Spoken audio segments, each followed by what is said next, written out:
মাঝে, মাঝে এমনটা মনে হইছে যে আপনার আপনার পেছনের অতীতের একটা মোমেন্ট ছিল, মোমেন্টাম ছিল, অতীতের একটা সময় ছিল যখনটায় আপনি এখন রিয়ালাইজ করেন যে ওই সময়টায় ওই সোর্সটা ছিল আমার জন্য সবচেয়ে বেস্ট। আমি যদি ওখানে যেতে পারতাম তাহলে আমি অনেক টাকা ইনকাম করতে পারতাম।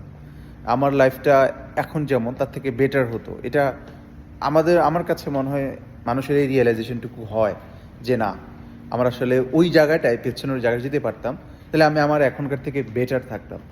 কিন্তু বাস্তবতাটা আসলে কি জানেন, ওই সময়টায় আপনি কিন্তু যেতে পারবেন না প্রথমত। দ্বিতীয়ত ওই সময়টায় ওই পরিস্থিতি ওইরকম সিচুয়েশনে আপনার কাছে এটা মূল্যহীন মনে হয়েছে। এখন আপনার কাছে এটা মূল্যহীন মূল্যবান মনে হচ্ছে, তখন মূল্যহীন মনে হচ্ছে কারণ ওই সময়টাই ওইরকমই ছিল। আচ্ছা, এখন যে অবস্থানে আছেন এটা একদম প্র্যাকটিক্যাল। আসলে এখন যে অবস্থানে আছেন সেই অবস্থাটাকেও অতীতের মতো করে মূল্যহীন ভাবছেন। হ্যাঁ, তখন যেটা করছেন কি যে ভালো কিছুর জন্য ওয়েট করছেন। আচ্ছা, আজ থেকে আপনি চিন্তা করেন 10 বছর 15 বছর পরে আপনি ঠিক এখন যেটা ভাবছেন যে আপনার অতীতের ওই সময়টা যেতে পারলে আপনি ফাইন্যান্সিয়ালি অনেক ভালো অবস্থানে থাকতেন। আগামী 10 বছর 15 বছর পরে আপনি এখন যে অবস্থানে আছেন এই অবস্থাটা উঠতে হবে। আপনি তখন রিয়েলাইজ করবেন যে না, আসলে আমার ওই অপশনটাই বেস্ট ছিল, আমি ওই অপশনটাকে কাজে লাগাই নাই, আমি আমার ওই সুযোগগুলোকে ইউটিলাইজ করি নাই।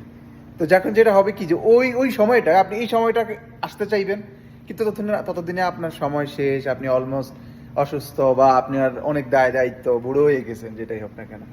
তো বিষয়টা মোরাল অফ দ্য স্টোরিটা হচ্ছে এটাই যে যখন যে পরিস্থিতিতে আসেন সেই পরিস্থিতিটাকে এনজয় করেন, সেই পরিস্থিতির সাথে খাপ খাইয়ে অবস্থান পরিবর্তনের চেষ্টা করেন। যেমন আমি আমার এক্সাম্পল দিতে পারি, আমি অতীতে এখন যেটা ইনকাম করি তার ডাবল ইনকাম করতাম, কিন্তু সেই জায়গায় আমি যেতে পারবো না। আর সে ওই ওই পরিস্থিতিতে আমার কাছে ওটা মূল্যহীন মনে হয়েছে। এখন যে অবস্থানটা, এই অবস্থানটা আমার কাছে মনে হয় যে এটাও মূল্যহীন। তবে হ্যাঁ, মাঝে মাঝে ভাবি যে এই অপশনটা আমার জন্য বেস্ট, এটাই আমার আল্লাহর পক্ষ থেকে, এখানেই আমার রিজিক লেখা ছিল, এই কন্ডিশনে আমাকে অ্যাডজাস্ট করতে হবে, এভাবে আমাকে আগে বাড়াইতে হবে, আমাকে আমার ইনকাম সোর্স বের করতে হবে, সেভ করতে হবে, ফিউচার নিয়ে ভাবতে হবে, পাশাপাশি আমাকে সচেতন থাকতে হবে। এতটুকুই আর কি, সস্তা জ্ঞান দিয়ে দিলাম।